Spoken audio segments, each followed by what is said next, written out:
everyone loves Lego, at least everyone with a functioning heart. But, you know, there are times when Lego can piss you off too. Like when you step on one. Holy crap, you've never experienced pain until you've stepped on a Lego.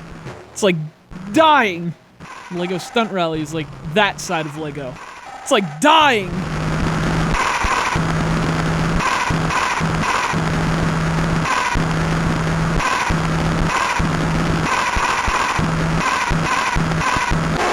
Alright, so maybe it's not that bad. It looks nice, there's a really fun track designer.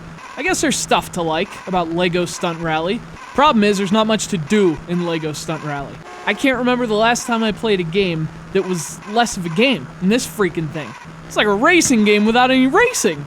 Or like, you know how you go to Chuck E. Cheese? There's a bunch of robots pretending to play music? Like on the stage, not in the ball pit. That'd be weird. Anyway, Lego Stunt Rally is the racing game version of the Chuck E. Cheese band. It's not really a racing game, but it looks so real.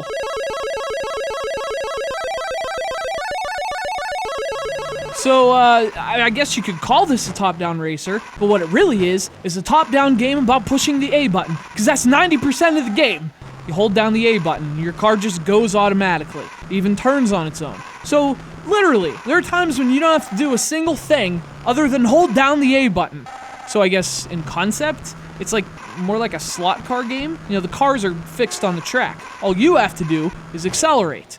And I guess know when not to accelerate. That's the whole game! And I guess, like, that sounds cool, right? Like, I had Legos when I was a kid, and I had slot cars too. Combine those two things into a video game. Sounds pretty awesome. Then you realize that, like, you know, playing with real slot cars is fun, but just holding down the A button, that's a lot less fun. Video games should be interactive. When they're not much fun. Lego Stunt Rally just isn't much fun.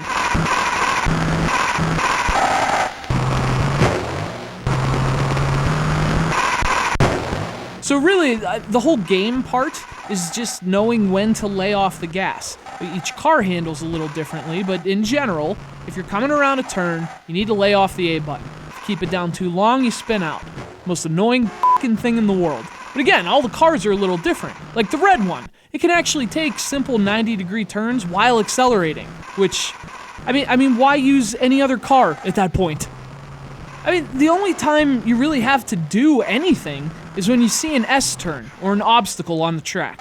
And by see this stuff, what I really mean is crash into them and realize they're there, but it's too late to do anything because you only see like a centimeter of the track at a time because of the small screen. That's super convenient for a racing game that isn't even really a racing game.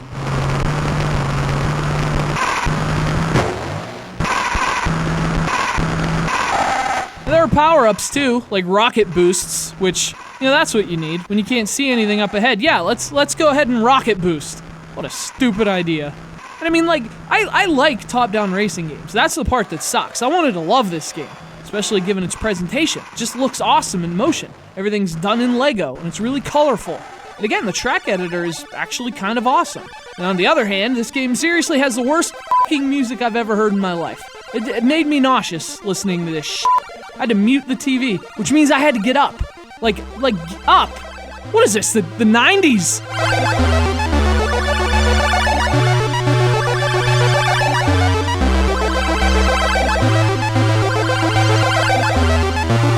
So, except for the music, I mean, I loved everything about this game. It's like this awesome shell of a game, but then, oh, someone forgot to add gameplay. Oh, let's just hold down the A button. This isn't pointless or a waste of time at all. This is great.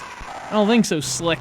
I experienced the same level of interaction muting my TV as I did playing Lego Stunt Rally. And in fact, I had to get up for the TV, so it was more interactive. This is unteractive. It's not fun, is the point. Thanks to Daniel from Palm Coast, Florida, for sending it in.